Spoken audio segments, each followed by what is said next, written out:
Alright, so, Hobbit has asked to see Necron Dynasties from 40k, and a bunch of people have seconded that request. So we're going to go ahead and check out Necron Dynasties. The Dynasties, and essentially what you got to look at is like this. They're going to explain all this, of course, but imagine if all the Egyptian pharaohs came back all at the same time. Essentially, that's what we're looking at here.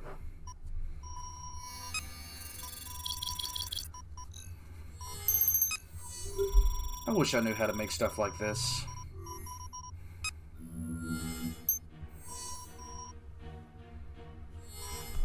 And their stuff looks all good, stuff like that. You had just me ranting in the background for God knows how long.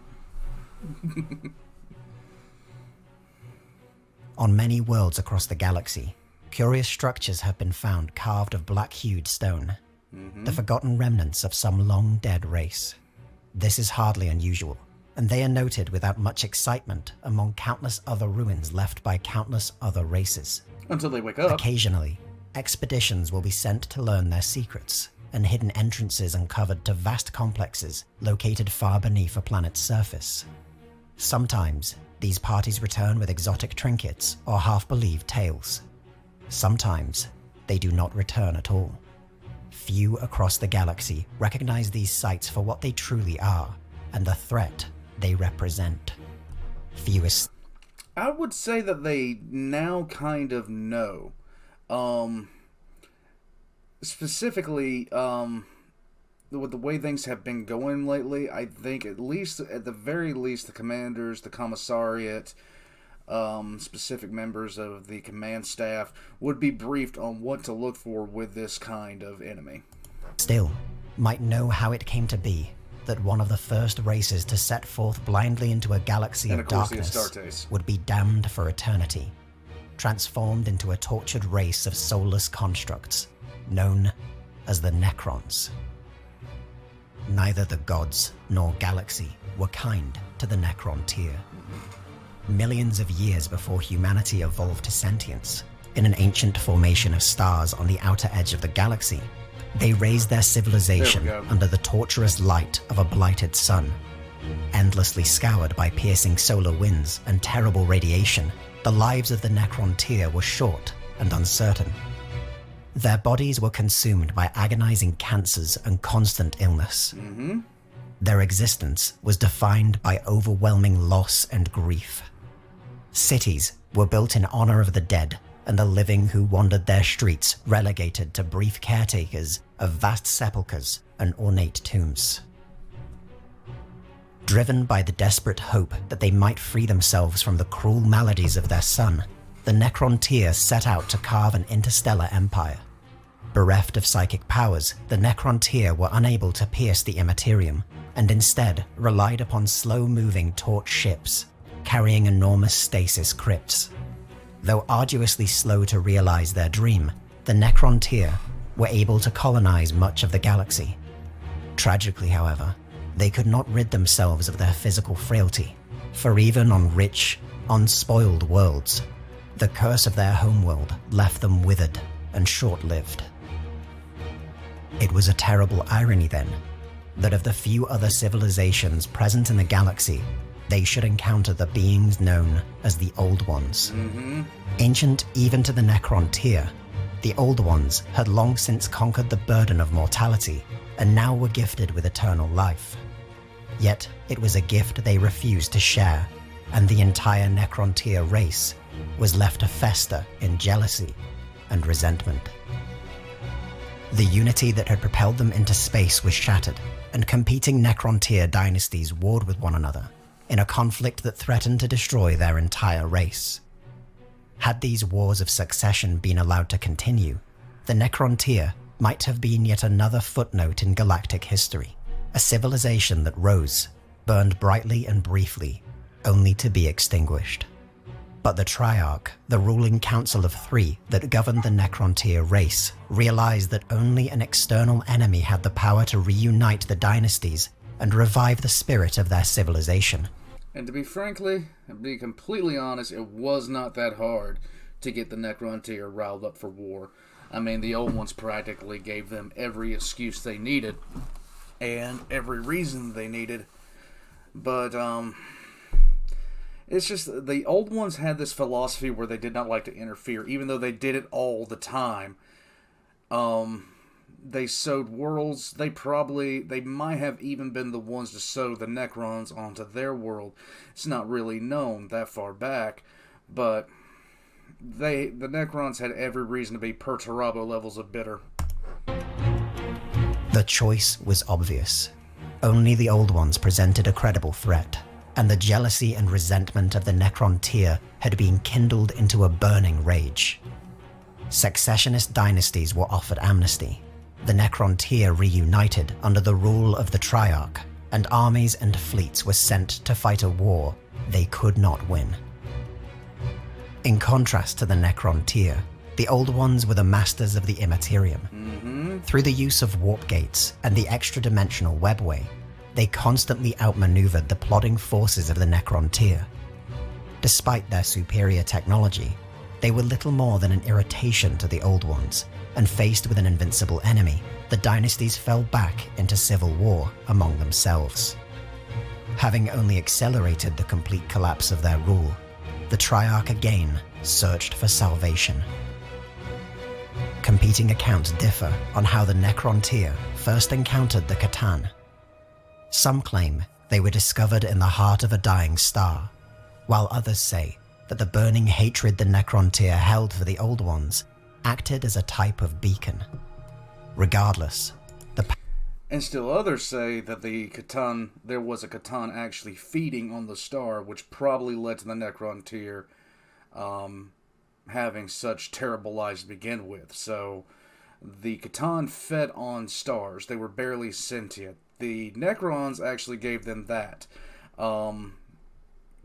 Basically, they were just they were floating fart gas in the ether, just feeding off the energy of stars until the Catan were pushed into basically bodies by the Necrontyr, but he's probably about to explain that. Power of the Catan was incalculable. Beings of incredible raw energy, the Catan dwarfed entire worlds, their consciousness too vast to even comprehend. That the Necrontyr could even communicate with them was a miracle, and the oldest dynasties actively courted their favor. Through an eldritch type of living metal, the incorporeal forms of the Catan were gifted bodies to inhabit in the physical realm. Necrodermis. Thus clad, their consciousness and power was focused, and they soon came to delight in the pleasures available within the material universe. Mainly hurting people. One such Catan, acting as a forerunner to the coming of his brothers, The Deceiver, appeared before the Triarch.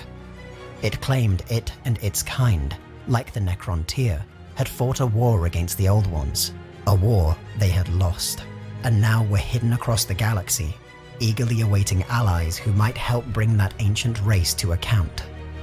It promised the Necrontyr everything they had wanted: unity, power, and most importantly, the secret of immortality. With the pact between the Necrontyr and the Catan sealed, this Catan was known as the Deceiver among its kind. It's, you'll find out why in probably about a few minutes. The Star Gods revealed the form that immortality would take. Enormous bio-furnaces were constructed and roared through the days and nights. What arcane procedures took place within are best forgotten. But while it was the people of the Necrontyr race who entered them, it was something else entirely that emerged. In place of diseased and frail bodies came shells of living metal, and the awful truth of the Pact made clear. Through their transformation, the Necrontyr race had perished, stripped not only of their flesh, but of their souls. Yet while the price had been steep, every promise made by the Catan was fulfilled. Clad in armor that only the most terrible injuries could destroy, the newly born Necron race and their Catan allies wrought a terrible vengeance upon the Old Ones. Even as their last strongholds were broken, and even as the webway was penetrated and invaded, the Triarch had realized the deception played upon their own people. Where they had once feasted on the energy of the stars, now the Catan feasted upon living souls. The Star Gods had gorged themselves on the Necrontyr and brought to the galaxy a war of such horror that even the victors would find no triumph. In an act of perfectly calculated betrayal, the Necrons waited until the Old Ones had been wiped out, and then turned on the C'tan in their moment of victory. Weakened and arrogant as the result of their long struggle, the C'tan were shattered by the unimaginable energies of the living universe, focused into weapons too mighty for even the Star Gods to endure. While the basically, this war is called the War in the Heavens, and essentially, when the Necrons marched out, the Old Ones, this war lasted an extremely long time. The Old Ones actually created the Eldar to assist them in the fighting. They created the Orcs to assist in fighting. They created probably the Tyranids as well, but we're not sure. Back then, the Orcs were known as Krorks, and the Eldar were there strictly speaking to...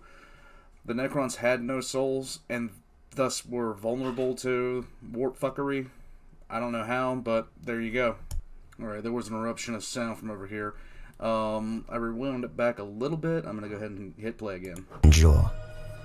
While the C'tan were a part of a fundamental fabric of reality, and therefore impossible to destroy completely, their shattered forms were bound within thousands of smaller fragments, scattered across the galaxy, so they might never reform. The C'tan had been shattered, but the time of the Necrons was over. The cost to their civilization had been immense, and powerful psychic entities, unleashed during the wars against the Old Ones, threatened to scour the galaxy.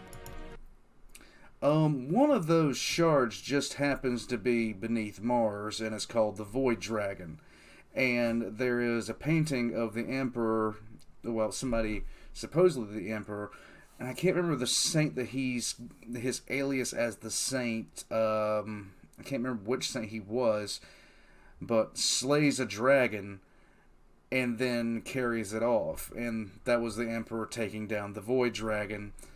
If the Mechanicus ever found out that all of their drive for mechanical knowledge came out of a C'tan star deity underground, there might be some issues with that.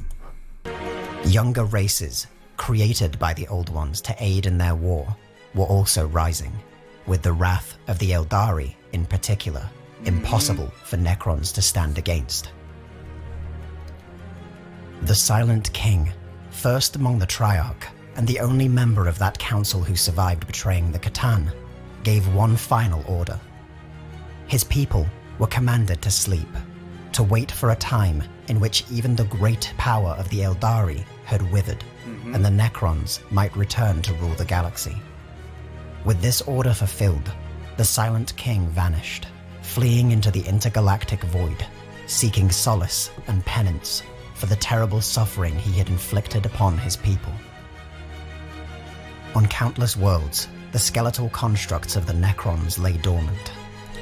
One other thing, the Necrons were pretty much slaves at that point, but when the Silent King went away, he basically deleted the protocols that made the individual Necron slaves. They slumbered through the aeons as the galaxy healed from the wounds wrought during the war against the Old Ones, and new civilizations rose to fill the void left by their demise. But time wounded the Necrons in ways even their ancient enemies could not. Shifting tectonic plates crushed Necron strongholds on untold planets. Stars went supernova, consuming tomb worlds in their death throes. And everywhere, primitive races fought over the scraps of Necron territories. Even tomb worlds left untouched have felt the decay of time. Cascading failures in stasis crypts destroyed billions of dormant Necrons, while others have been affected by a slow madness that threatens to override their original programming. Even the last order of the Silent King has not been precisely followed. The great awakening of the Necron race has not occurred in unison, but in fitful starts across the millennia. Errors in circuits and protocols have enacted the revivification of tomb worlds far earlier than intended, with some said to have stirred in time to see the great crusade of the Emperor of Mankind, the cataclysm of the Horus Heresy, or the endless wars of the Age of the Imperium. While many have risen, most lay dormant still. The first skeletal machines encountered by the younger races were misidentified either as mindless constructs, another trivial Xenos race on par with Hrud or Kroot, or most curiously, as chaos androids constructed by an extinct subspecies of abhumans. Of all the great powers in the galaxy, only the remnants of the Eldari understand the full nature of the Necron civilization. All Necrons, regardless of their rank or station, have had their flesh replaced with necrodermis. This living metal possesses the extraordinary ability to regenerate damage nearly instantaneously, flowing back together as if a liquid to repair even the largest gashes or tears.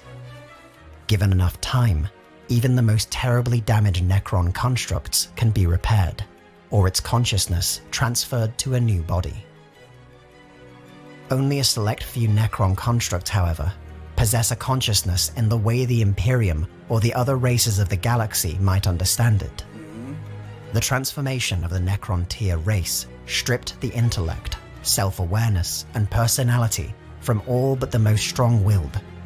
These individuals, often the leaders or elite of Necrontyr society, were given the very finest necrodermis bodies, but even they are pale shadows of their former selves. The professional soldiery were given comparatively crude bodies, while the common citizen received whatever remained. These tortured creatures are numb to all joy and experience, bound solely to the will of their masters, and requiring constant direction to fulfill their purpose. The Necrons... Even so, my earlier statement might not be correct because some of the lore on Necrons has changed rather drastically over the years, but we'll see. A tiny spark of their mortal selves remain, just enough to torment them with memories and echoes.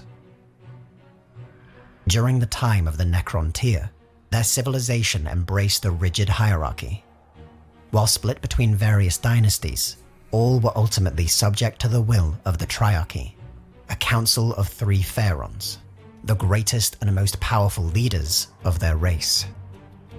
The head of this council was known as the Silent King, for he never addressed his subjects directly, but rather through the pharaons who ruled alongside him.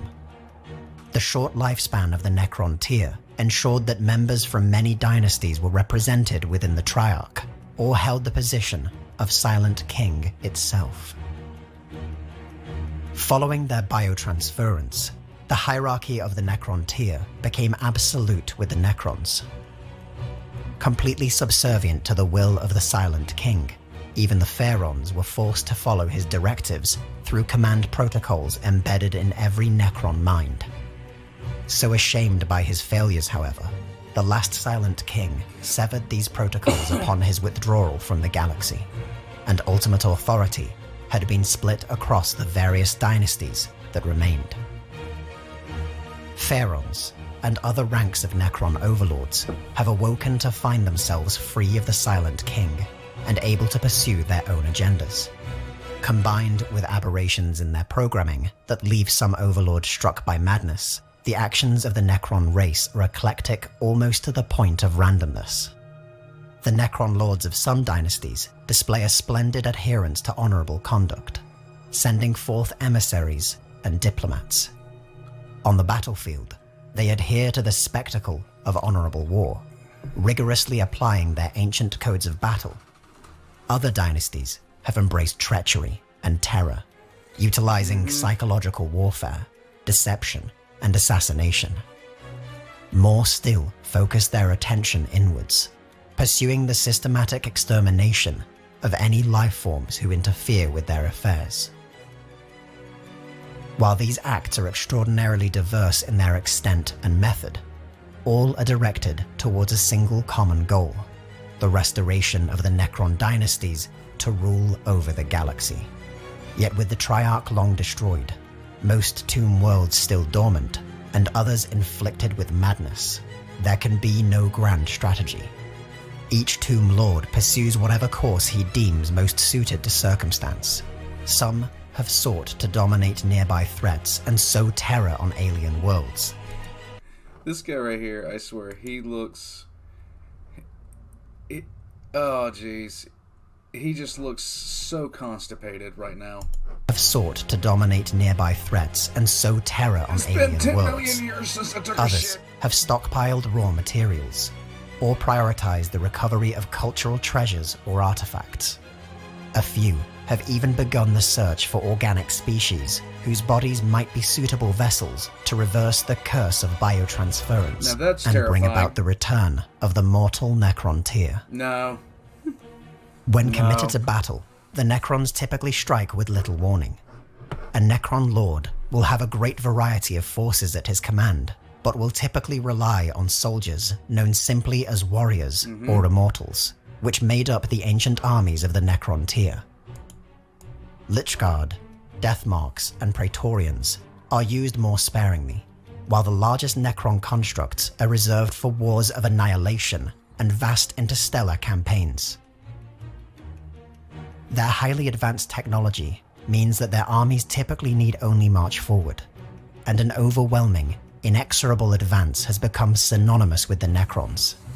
Despite this, they are capable of more nuanced tactics when necessary, and there exist a variety of Necron constructs capable of infiltration or rapid maneuver. Can't remember what's But called. the Necrons' greatest advantage in combat remains their near-indestructible necrodermis bodies. In the rare instances in which their armies have been destroyed, or the tide of battle has turned against them, every Necron construct has simply disappeared from the battlefield, phase-shifting to some other place or reality, so that they might repair their wounds, only to re-emerge once more. The method by which the Necrons achieve this remains unknown.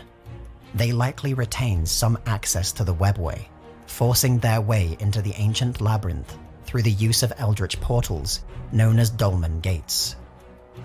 Necron starships have also been occasionally sighted, but never in great numbers. Whether the Necron fleet did not survive their long slumber intact, or they have the means to conceal their movements, likewise remains unknown. To the Imperium of Man and the other great powers of the galaxy, the Necrons remain a shrouded presence. Terrible when roused to battle and cryptic in their actions, but hardly a major presence. With the fall of Cadia and the spread of the Great Rift across the galaxy, there are precious few resources to devote to the search of the rumored tomb worlds or the mysteries of some long-dead race. But as the time of ending begins across the galaxy, it is becoming harder and harder to ignore that tomb worlds are beginning to awaken at an ever-increasing rate. Certain patterns are starting to emerge, evidence that the power of the ancient Necron Empire is beyond even what the Eldari remember. As the great hive tendrils of the Tyranids sweep across the galaxy, it has been noted that even they avoid specific worlds. On Mars, an entire region has been quarantined, ostensibly due to some ancient contamination, Wood but dragon. in truth, because a fearful entity dwells beneath it. A so-called Dragon of Mars. And despite the rampant spread of the ruinous powers and other warp-spawned horrors, there are curious places in the galaxy where even the overwhelming howls of the warp have been silenced. Places where the silence is far worse than the screams. Some have even claimed that the stars themselves whisper of the Silent King, that its exile is over, and it walks among the dynasties once more. If the Great Awakening is finally at hand, then the remnants of the Eldari, the vast host of the Imperium, the Orc hordes and Tyranid hive mind, even the gods of chaos themselves, might finally learn that for all their fearsome power, this galaxy was never truly theirs. That they are merely trespassers, whose time is finally over.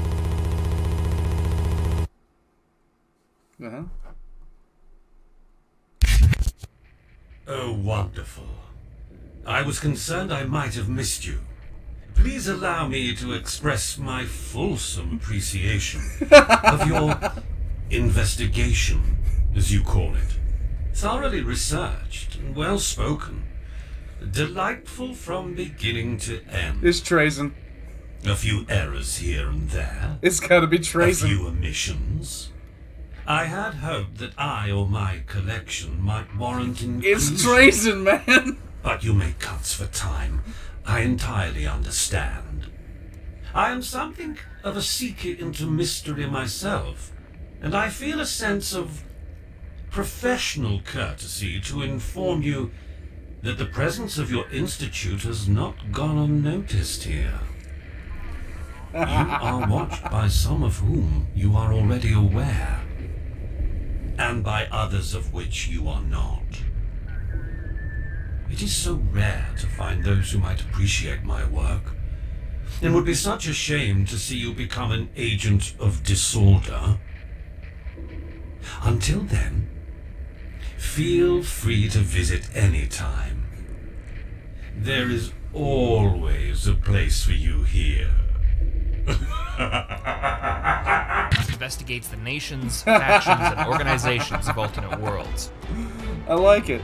I'm pretty If you've enjoyed this video and would like... if that wasn't the guy that did the Battlefleet Gothic intro for Trazen, it's a great impression. to join the Templin Institute, consider pledging to our Patreon page.